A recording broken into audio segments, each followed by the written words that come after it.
eles tiveram uma paciência muito grande comigo, né? Os filhos deles, todo mundo, né? As irmãs aqui também, que eram filhos de oração lá, que cuidou de mim. Então eu preciso ser grato a Deus pela vida deles, né? Muito obrigado, pastor Giovanni, missionária Tatiana, toda a sua família. Preciso agradecer também a minha família, né? Porque agora está um pouquinho maior já essa família. Eu lembro que quando eu ia pregar, ia só eu e a Amanda. Eu falava, quero agradecer a minha família, todo mundo ficava olhando. Aí eu só Amanda, né? Mas agora a gente tem o Benjamin, tem o Benício, o Deus.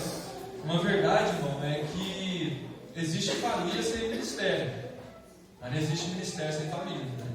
Então eu louvo a Deus pela vida deles também. Porque a família, meus irmãos, muitas das vezes ela é um abrigo para a tempestade. Verdade. Outras vezes ela é a própria tempestade, mas muitas vezes é um abrigo. É isso. A beleza da vida é essa, irmão. Glória a Deus. Se você não souber disso, você vai sofrer um bocado. Meu Deus. Vamos ficar de pé, irmãos, em nome de Jesus? A gente vai ficar falando de filosofia aqui, não vamos entrar na palavra, e o que muda a nossa vida é a palavra de Deus. Louvado seja Deus. Carta aos Romanos, capítulo de número 5, versículo de número 3 e 4.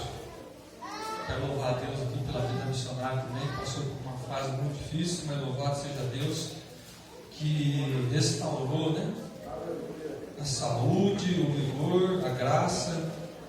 Isso é motivo de festa. Todo mundo encontrou, irmãos? Romanos, capítulo 5, versículo 3 e 4.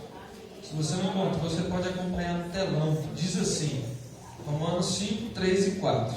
E não somente isso, mas também nos gloriamos nas tribulações, sabendo que a tribulação produz a paciência, e a paciência, a experiência, e a experiência, a esperança. Glória a Deus. Só um instante, irmãos. Na versão NVI, eu gosto mais dessa tradução, porque ela explica um pouquinho melhor para a gente,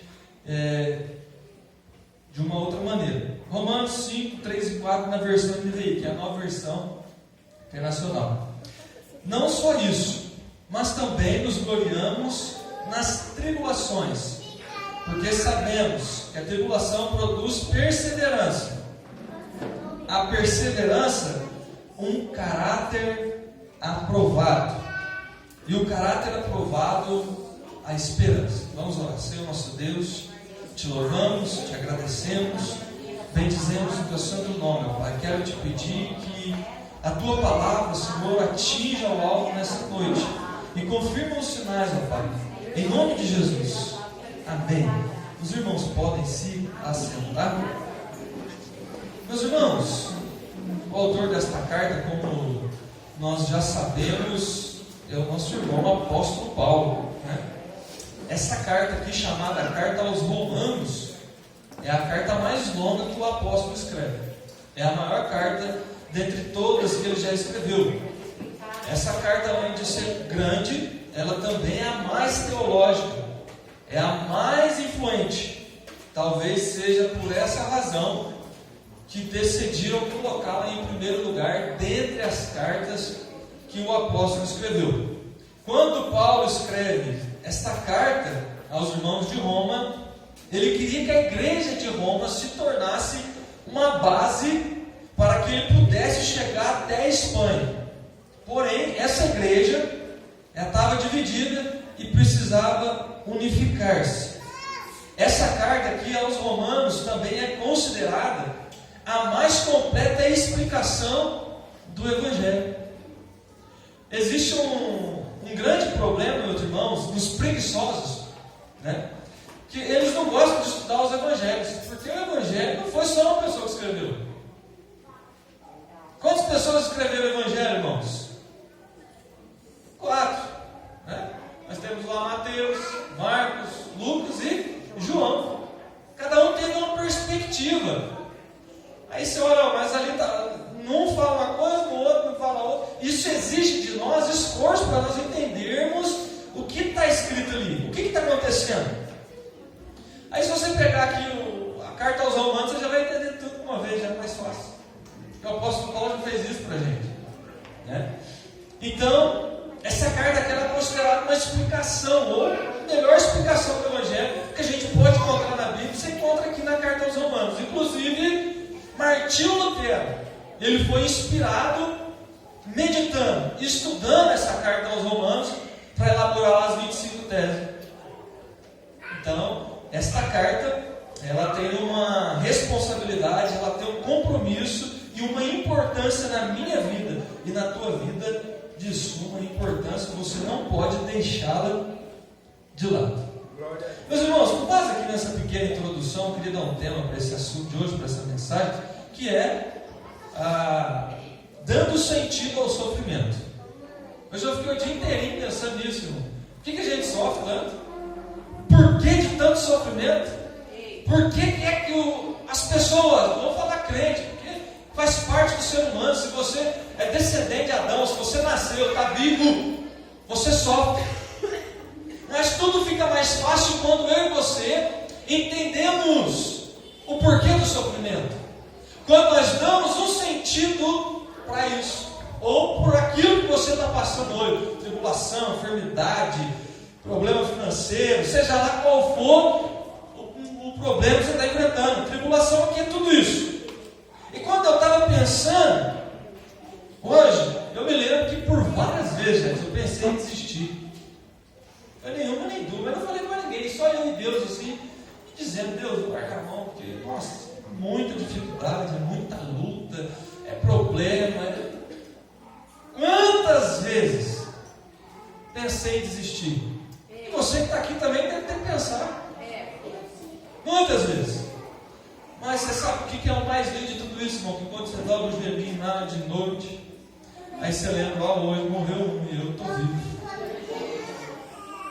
Aquele fulano, aquela fulana que morreu, passou, eu passei o mesmo caminho que ele passou, que eu estou vivo. Aí você começa a agradecer a Deus pela vida. E Deus vai falando com você. Você quer desistir mesmo? É você que sabe. Você foi abençoado, eu te dei o dom. E agora você quer recuar, quer desistir? O problema é seu. Se você quiser desistir, quem vai perder é você. Eu levanto o outro. Com Deus não tem essa moleza, irmão. Lembra de Elias? Oh Deus, eu quero morrer, porque eu sou melhor do que o meu antepassado. Eu quero morrer. Aí Deus chega para Elias e faz o que, irmão? Levanta, vai, porque come, porque a tua caminhada é longa. Logo depois disso, o que Deus faz com Elias, irmão? Elias, vai lá na casa do fulano lá. Ele está trabalhando. Ele está trabalhando. Chama o tal do Eliseu lá, que ele vai ser seu discípulo e vai te substituir. Ele vai te substituir. E nessas eu queria abandonar, Deus me confrontou. Você foi abençoado. Te tirei lá do lamaçal. Você estava igual um cachorro, perdido, desiludido, sem nome, sem nada. Você não tinha nada. Te dei família, te dei nome, te dei um ministério. Você quer abrir mão agora? É você que sabe. Quem vai perder é você. Eu levanto o outro. Eu disse: pensando bem, acho que eu não queria parar mais não. Olhando por essa ótica, eu não quero mais não, Deus. Só me ajuda, Senhor. Você sabe por quê, irmão? Quantas vezes eu orei? Ela está ali, mas faz de conta que ela não está. Eu orava assim para o funcionário: oh Deus, muda minha esposa. Oh Deus, muda aquele amigo meu. Hoje já tinha um patrão, meu Deus, muda esse patrão. Ficava doente por causa do homem. E não acontecia nada. Ela mais bonita, o povo que eu pedia para me mudar. E eu adoecendo, eu dizia: gente, estou entendendo. Eu estou entendendo o que Deus está falando para mim. Eu sei o que Deus está querendo. Sabe o que é o nosso problema, irmãos? Que a gente acha que sempre a culpa é dos outros. O problema é o outro, é o outro, é o outro, é o outro, é o outro. Nós temos a síndrome do Adão. Adão, o que aconteceu? Eu não. Foi ela. Aí ela: o que foi? Não, foi a serpente. A serpente foi eu. Não tem mais ninguém. Sobrou para mim. Muitas vezes Deus não vai mudar a circunstância. Ele vai usar a circunstância para te mudar. Irmãos, o sofrimento na nossa vida tem um propósito.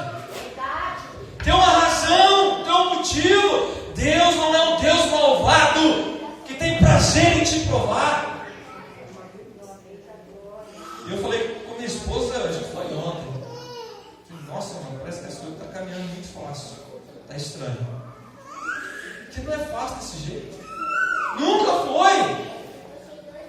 Aí o missionário Tatiana, eu falei, está muito fácil, eu estou com medo. E a gente contente porque o negócio está fluindo, não é possível. Será que é isso mesmo? Porque não é tão fácil assim as coisas. Muitas vezes Deus usa a circunstância para mudar a gente, mano. Melhorar o teu caráter. Para e pensa aí, não precisa falar não. Você já viu quantas vezes você é aprovado da mesma coisa? Você já percebeu isso aí? Mas você sabe por que você é aprovado nisso? Porque você precisa melhorar isso aí. Você precisa melhorar nessa área, por isso você está sendo provado. Sabe qual que é o sentido do sofrimento da minha vida e da tua? É nos melhorar. Deus quer nos tornar semelhantes ao seu Filho Jesus. Por isso, nós passamos por tribulações, por provações, por privações. Por que eu gosto da versão NVI, irmãos? Não só isso. Não só isso o quê? Porque no versículo 1 do capítulo de número 5, diz assim, ó, sendo, pois, justificados pela fé, temos paz com Deus. Irmão, você já tem paz com Deus, irmão? Aleluia! Você sabe o que é isso aí, irmão? Você deitar a cabeça no travesseiro, você vira para um lado, vira para o outro, vira para um lado, vira para o outro, você olha no relógio, gente, 3 horas da madrugada, eu preciso dormir. E o sono não vem porque você está em guerra. Guerra com quem? Com Deus! Você está sem essa paz. Mas se você entregou a tua vida a Jesus, Ele te concedeu a paz. E essa paz excede todo entendimento. Não é muro com cerca elétrica, não é cachorro bravo no quintal, não. Não é arma na cintura, é segurança. É uma paz que emana de dentro. É o que Deus te deu, irmão. Para de reclamar e de murmurar. Aleluia. Temos paz com Deus por nosso Senhor Jesus Cristo, pelo qual também temos entrada pela fé a esta graça, no qual estamos firmes e nos gloriamos na esperança da glória de Deus. Sabe o que o apóstolo Paulo está dizendo aqui, irmãos? Que quando eu e você estamos com dificuldade, nós ficamos felizes. Nós nos alegramos. Por quê? Porque nós já recebemos o melhor de Deus. Aleluia. Irmão, eu fico indignado quando eu vejo alguns pregadores, porque o melhor de Deus ainda está por vir. Irmão, da onde? O que é melhor que Jesus, irmão? É verdade. Não existe nada melhor que Jesus. Deus. Não existe. O melhor de Deus já veio, irmão. É Jesus. Glória a Deus. É Jesus. É Jesus. Você lembra quando você aceitou Jesus? Você estava com o nome sujo, alguns estavam sem mulher, sem marido, estava sem emprego, você estava respondendo processo na justiça, estava quase indo para a cadeia, mas você não estava nem aí com nada, porque você recebeu o melhor, que é Jesus. Glória a Deus. Quando você teve essa informação, você chegou a esse conhecimento, tudo mudou na tua vida. Mas o problema, irmãos, que eu costumo dizer que a ingratidão, ela tem memória fraca. Aí você esqueceu já de tudo que Jesus fez por você. Aí por isso que você volta a reclamar, murmurar. Você volta a abandonar Deus.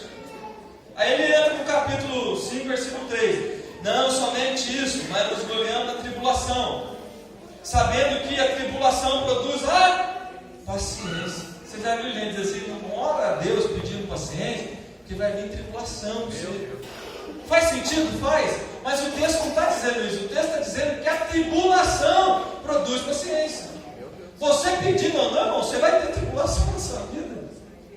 Você está vivo? Sim ou não? Sim. Então você vai ter tribulação. Você querendo ou não, ela vai vir. Nossa, está jogando praga, irmão? Não, irmão. Eu estou te dizendo que isso é para te tornar uma pessoa melhor. É para te tornar uma pessoa mais parecida com Cristo, com Jesus. Grande Deus, aleluia. A tribulação produz a paciência, e a paciência é a experiência. Na versão NVI, diz que a tribulação produz perseverança, e a perseverança é um caráter aprovado. O intuito do sofrimento, da tribulação, na minha vida e na tua vida, é para que tenhamos um caráter aprovado diante de Deus. Grande Deus, aleluia. O que é uma pessoa paciente, irmão? Perseverante é uma pessoa que no momento da luta, no momento da dificuldade, no momento da enfermidade, no momento da escassez, ele sabe sofrer com paciência. Ele não murmura contra Deus. Ele não blasfema a Deus. Ele não pragueja a Deus. Eu me lembro que quase um ano atrás, o Benício nasceu, e ele teve um problema de saúde, foi até grave, muito grave, no caso dele, muito grave. Para muitos aqui, não pode ser que para você foi bem tranquilo. Ele teve o chamado tiriços, mais antigo chama de tiriça, mas o nome verdadeiro é icterícia. Ele teve uma icterícia por incompatibilidade sanguínea, irmão. Meu Deus. Que coisa de doido foi isso. Nem os médicos conseguem explicar para nós esse negócio. Diz que isso é muito comum se a mãe fosse O negativo, mas ela não é O negativo. O tipo sanguíneo dela é O positivo. E o tipo sanguíneo dele é B positivo, igual o meu. Então, tudo normal. A gente fazia aqueles exames antes, tudo normal, sem nada. Quando o menino nasceu, aquele menininho mole, sonolento. A gente vai fazer o teste de pezinho, a enfermeira falou: esse menino está amarelo, precisa levar ele no hospital. A gente não se preocupou tanto, porque o Benjamin teve também. O Benjamin ficou muito amarelo, parecia o Simpson. Tem foto. A Amanda pode te mostrar, mas ficou muito amarelo. Muito amarelo mesmo. A gente olhava para ele e falava: não, está tranquilo. Perto do que o Benjamin ficou. Mas quando a gente chegou no hospital, irmão, notícia foi: puseram aquela luz dele lá, aquela luz não fazia nem cosquinha dele lá, porque a bilirrubina dele lá só subia, não parava de subir mais. Pelo que a gente entendeu, os médicos disseram que o corpo da Amanda estava criando anticorpo para matar ele. Meu Deus. E ele estava morrendo. E os anticorpos estavam lá dentro dele para matar ele. Então a bilirrubina dele subiu muito, que os médicos disseram para nós: ó, se não baixar, nós vamos precisar levar ele para CTI e possivelmente vamos fazer uma transfusão de sangue. Eu disse: agora já era, o menino recém-nascido morreu, não sobreviveu não. E foi uma fase, irmão, que eu andava naquele corredor daquela Santa Casa lá, em momento nenhum. Eu não pensei em político, eu não pensei em pastor, eu não pensei na minha mãe, eu só pensava em Deus, irmão. Acho que o povo achava que era louco, eu ficar para lá e para cá. Deus, o que está acontecendo, Deus? Me ajuda a entender isso aqui, pai. Oh, meu Deus, não sei o quê. O tempo inteiro, irmão. Um dia eu cheguei lá em casa, a primeira coisa, eu caí de joelho assim, e dormi também. E a Amanda que me acordou.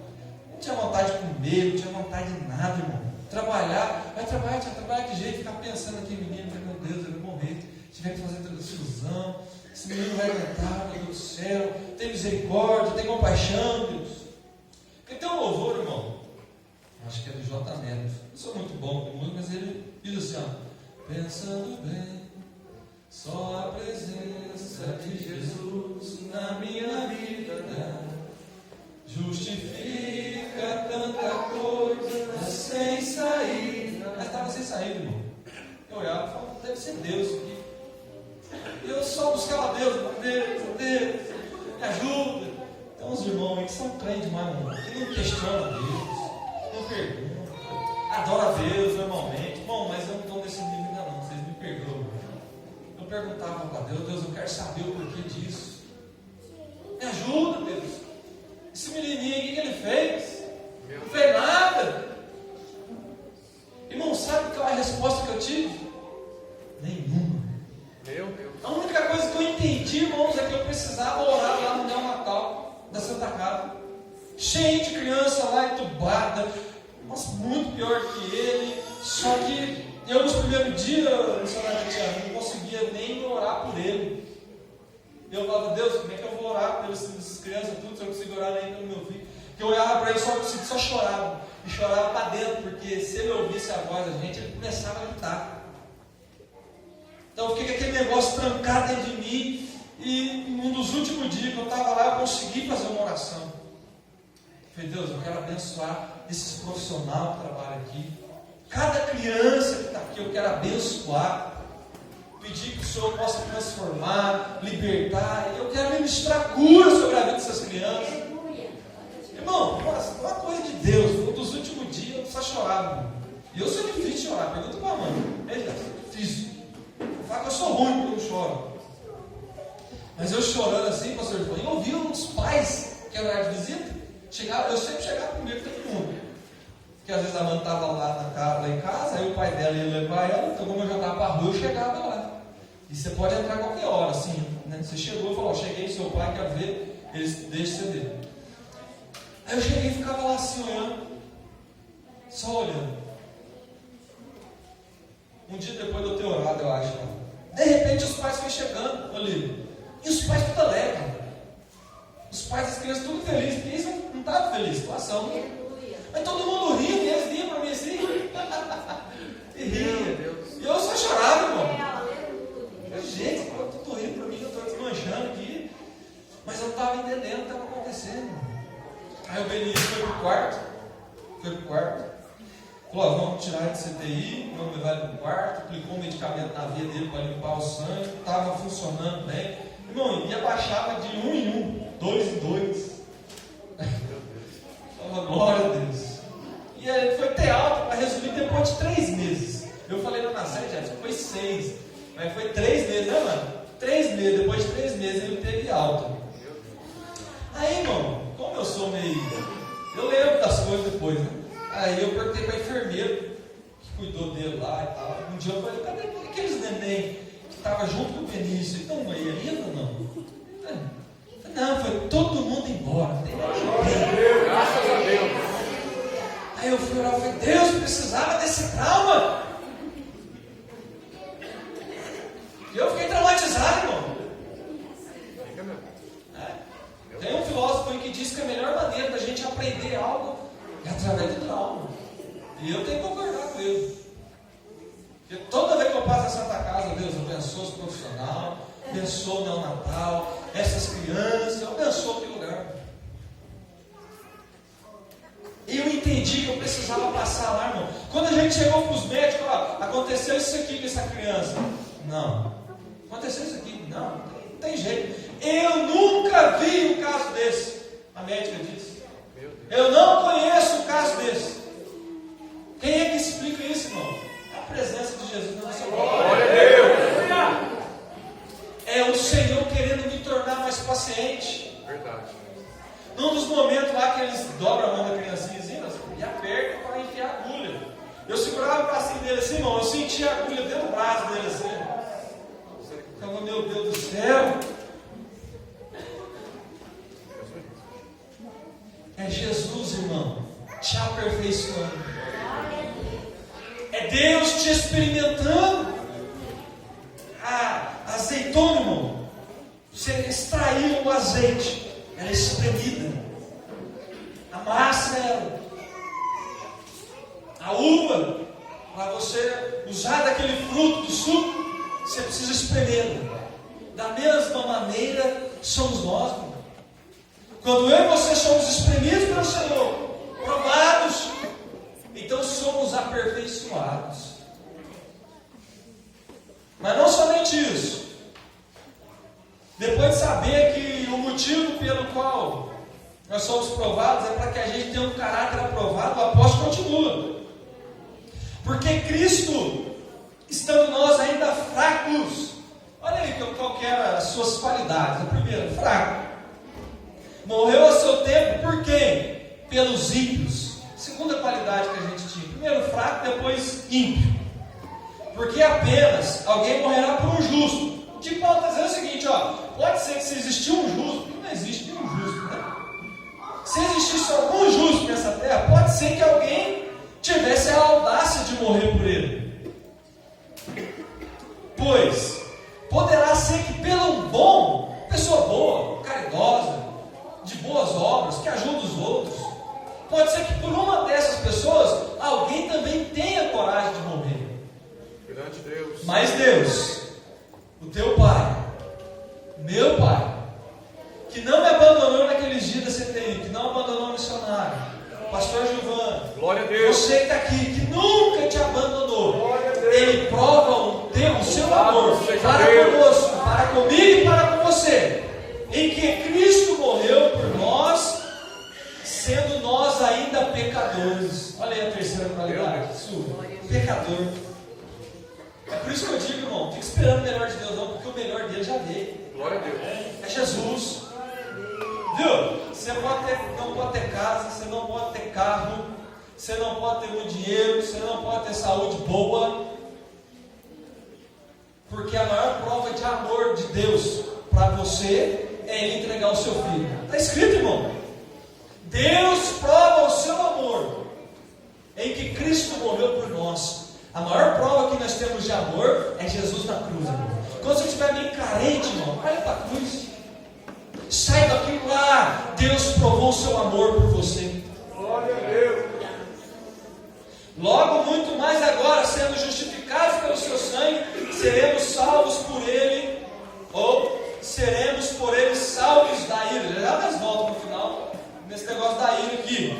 Porque se nós, sendo inimigos, a nossa quarta qualidade, nós éramos fracos, ímpios, pecadores e inimigos de Deus, fomos reconciliados com Deus pela morte do seu Filho. Muito mais estando já reconciliados, seremos salvos pela sua vida. Paulo está dizendo o seguinte, irmão: se Deus fez o mais difícil para nós, por exemplo, que é a salvação, salvar a nossa alma da perdição eterna, porque o que seria para Ele nos livrar da ira?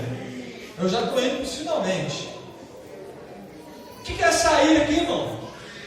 Ela não chegou ainda não. Às vezes você olha aí os noticiários, guerra, fome, você vê pandemia, peste, e você imagina que isso aí pode ser a ira de Deus, mas não é, não chegou esse dia ainda da ira de Deus. Existe um dia reservado, irmão, para a ira dele, em que Ele vai demonstrar toda a sua cólera, toda a sua ira contra os anjos que se rebelaram contra Ele, e também contra todos aqueles que não aceitaram a sua lei, que desobedeceram os seus mandamentos, que não quiseram